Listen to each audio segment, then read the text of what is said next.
Okay, can I get your attention for a second, everybody? Now, see, this is something that you're doing different that you often normally wouldn't say. You're writing, say, Jones Avenue, house on Jones Avenue is a good investment. Now, you're not being objective here, but that's good. Why is that?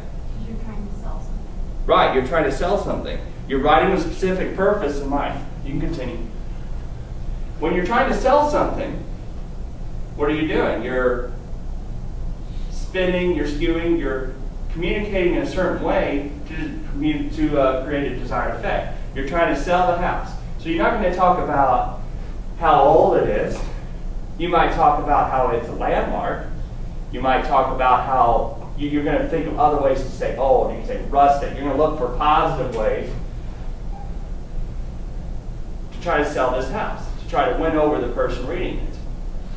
Now, when you're ghost hunting, you may not be concerned about the house. You may be concerned about the ghost one inside. It's the setting where the person writing the letter to the editor may be saying, well, here are the negatives. Here are the reasons why it needs to calm down. So these are probably going to be written with totally opposite methods in style here. So, all right, who wants to share?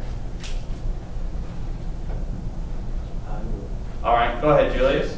All right. You can put your pens down. We're sharing now.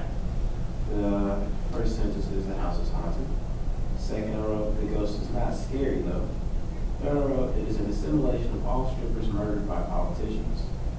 Fourth sentence is they would kill for the right to dance and vote. Fifth sentence, I would not call Ghostbusters.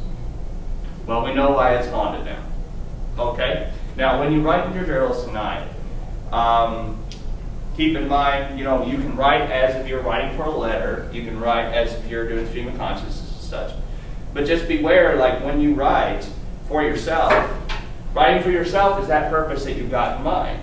You don't have to sell a person on it. Whether I end up reading at the end or so forth, you're not writing so that you need to convince me of an argument. You're writing down for purposes of your own design. And you have a lot of freedom to dictate how you want to write that down. Do you want to write a letter? Do you want to write a last will and testament? Do you want to write, these are the things I have to get down so that I don't forget them. So, okay. Good. You have the rest of class to work in your journals now.